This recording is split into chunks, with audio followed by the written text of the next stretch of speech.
My name is Lucas Wright, and this is my final project for multi-platform journalism. And the three websites that I've been following throughout the semester are BBC News, Coca-Cola for my business, and Zorpia for my social networking. Alright, let's go ahead then and begin by looking at the BBC News website first.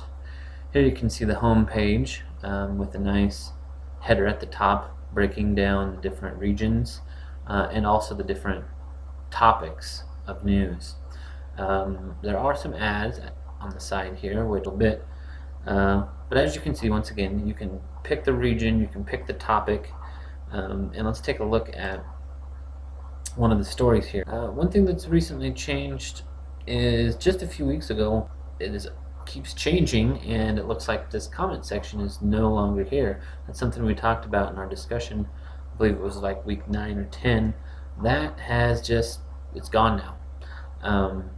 And there's also been some changes done to the mobile app and the tablet app as well, which I'll show in a little bit, which differ from some previous videos that I posted. So here you can see kind of just a basic story and the layout with the ads on the top and the side. You can search. Let's go back to the home page real quick. Here you can see there are a number of videos that are for the top stories, and most of the top stories do have a correlating video with them. It's one thing we talked about in our discussions, how as the media converges, you're seeing more and more videos for newspapers online, just to give the readers / viewers more options to consume the news. So let's move on then to some social media while we're on the computer. BBC has a few different Facebook pages. Here, this is for just the basic BBC News, and the majority of the top stories are posted here. Of course, you can have people like and share them. There are some photos here as well that are uploaded that relate to the stories. And there's also a BBC World News, a little bit different take. It's more world headlines as opposed to just headlines from England. Moving on to Twitter now. There are, I think, 3 or 4 different BBC Twitter pages here. Whoops. Here you can see there's the BBC World News, and it's basically retweeting the existing links here to the story, for instance. Let's go here, and this is just a straight link to this story. Close that. So it's very user-friendly, very crosses over very well between the two.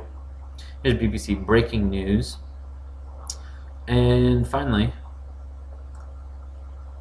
BBC UK. So you can see you can kind of tailor your Twitter feed depending on what kind of news you want. Take a look at some infographics that we had from week 1's readings of the Pew Institute's. I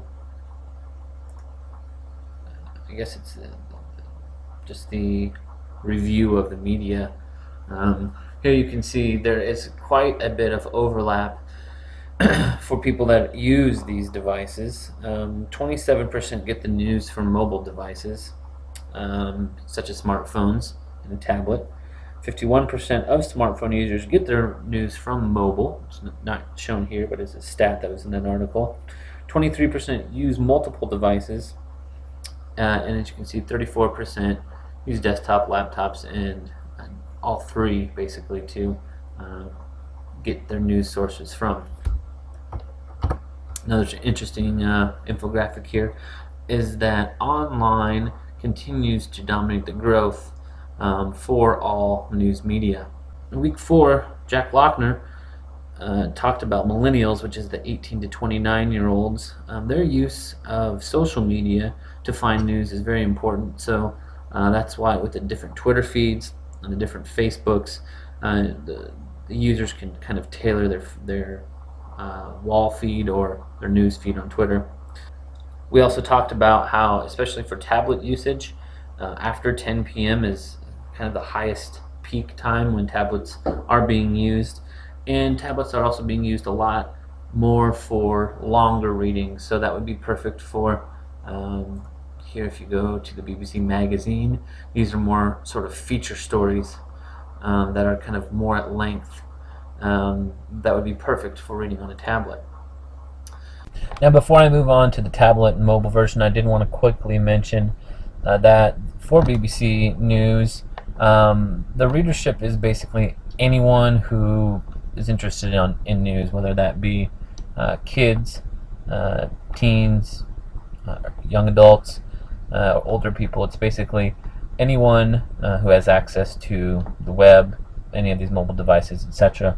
Their user friendliness ranks very, very high with me. Very easy to find, very slick interface.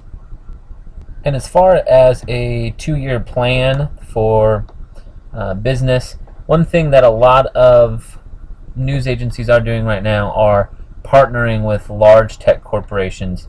For instance, ABC News and Yahoo have recently joined forces. So maybe BBC and Google could join up to do something as far as that is concerned. So that kind of seems to be the trend, where these big tech companies are gobbling up more and more web resources. So maybe you would see a merger with BBC News and another large corporation. Okay, here is the iPad, and let's go to the BBC News app here. As you can see, this has changed since the last time I've kind of talked about BBC on the tablets. Here it's kind of a split screen now. You've got the text on one side and then the top stories and stuff here on the other side. So that's kind of new and different. And now they've also added, if you look down at the bottom, advertising. That's something new that they never had before. So once again, you can see the top stories at the side, and you can kind of scroll through the different subjects. If you scroll down far enough, you get to different geographic areas and more of the broad subjects, where these are kind of, you can see the different stories for those different topics. Another nice feature here is you can customize everything. You can add or delete different regions, and you can add and delete different topics. Also, if you scroll all the way down to the bottom, you can take photos and send stories, which ties in very nicely to the kind of citizen journalism that we've talked about quite a bit. So with that, let's go back up here to the top, and you can see there's also a link to live radio to listen to BBC News on the radio. So it's very user-friendly, very nice for, like I said before, those extended reads. And one thing that I do wish that they could do, I'm not sure I haven't tried this, there you go. If you turn it sideways, that goes to full screen for those extended readings. Switch back, and you can see there, you can go to the split screen once again. So that's kind of cool, and that's very new for BBC News. Let's go check out the mobile. Okay, and finally here for BBC, we have the mobile app. You can see, just like the tablet, it's very similar to the different topics and the headline stories. Let's go ahead and click on one here. You can see there's the story just like it was on the tablet, and also you can share here to all of these different social media outlets. No ads, as you can see, just a copyright down at the bottom. You can refresh and you can swipe through the different topic that you're in, and if we go back to the main page, you can pick the different sections and the topics that you'd like to look at. Very user-friendly, very handy, and once again, there's also a link here to listen to BBC Radio Live. So that will do it for the BBC. Let's move on now to Coke. Okay, now for the second part, I chose to follow Coca-Cola's website for my business, one of the most iconic names and businesses in the world. You can see here their website is pretty simple, very simple in fact. At the top you see some banners for some upcoming events. This American Idol one has been here since the beginning of the semester. So these are kind of just simple banners that when you click on them, it'll take you to the My Cokes rewards, which is a big part of this website and Coke as well. This video here in the middle has been the same the entire semester. Most outrageous way to share a Coke. It's kind of a silly video. There is a feed here on the side of their Facebook, their Twitter, YouTube, and Flickr. Sort of a flashy front page. I thought it would be kind of neat to show some of the history of what Coke is all about. If you go to YouTube, you know, there's so many iconic commercials with Coke. I think it would be kind of neat to show that or link that some way to your web page. And it would be easy to do since all the videos are already there. I think that Coke really missed out with the Super Bowl ad that it did this year, the Coke Chase. It used to be CokeChase.com. You can go to vote for it. They do have a YouTube channel, but again, there's not a whole. It's more new ads, new things. As far as what the website could do for the next 2 years to grow and improve, I mean, it's Coke. It's the biggest soft drink manufacturer in the world. But really, Coke can't lose. It can do whatever it wants on this website, and people are still going to buy Coke. So let me show you a couple of cool cell phone apps that I found here in this next video. Okay, now let's take a look at some of the Coke apps that I was able to find from my Android phone. Here, Coke has a new thing called a Freestyle, which is a machine that lets you kind of mix different flavors to make your own unique drink, I guess. The thing about that I think is neat is just on your GPS location, it'll show you where you can get these. Check out this special Freestyle machine. And there's also kind of a little memory game included, so you can kind of guess the pattern here. There's another one here. Then of course the My Coke Rewards one, which lets the Coke drinkers follow, gain points, special offers that you can get with your rewards. You can keep track of all that information here. But the best one I think is a Korean app I found here for Coke. Some different products I'd never heard of listed here. Dynamic Kin and Sunsu. That's kind of neat. Learned something there. And this commercial I think just cracks me up. It'd be cool if Coke. 조지아 에메랄드 마운틴 블렌드에 콜롬비아 원두가 들어있네? 커피하면 콜롬비아지. 오, 여자들도 대박이네. 콜롬비아. 이번 이거는 콜롬비아노. 그건 베스타민이야. 베스타민이야. 오, 저기. 저 베스타민. 원두는 대박이네. There we go. 조지아 에메랄드 마운틴 블렌드. So that's too bad. I think Coke couldn't come up with something like that for the U.S. market. It is the history, a kind of a history of Coke. There's a timeline, as you can see. You can scroll along, find out important things that happen on certain years. So that I especially found cool, being the history buff, like I said, that I am. And finally, this one I think is really cool, Coke FM, and it's, once again, only in foreign markets I could find it. But it's basically just a radio station for your iPad, playing music. And American music, strangely enough.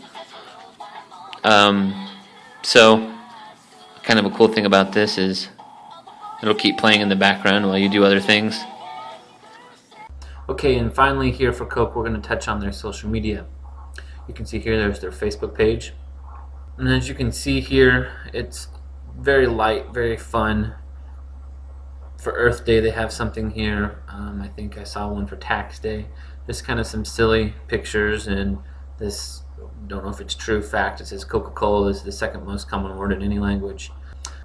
And finally here, we have Coke's Twitter. Just like the Facebook, it's not going to contain anything too overwhelming. It's just fun things. Here again, Earth Day. I think for when they had April 15th, they had Tax smiling is tax-free, which is of course tax day. Just some fun things to kind of enlighten life, to make people smile. So that will do it for Coke.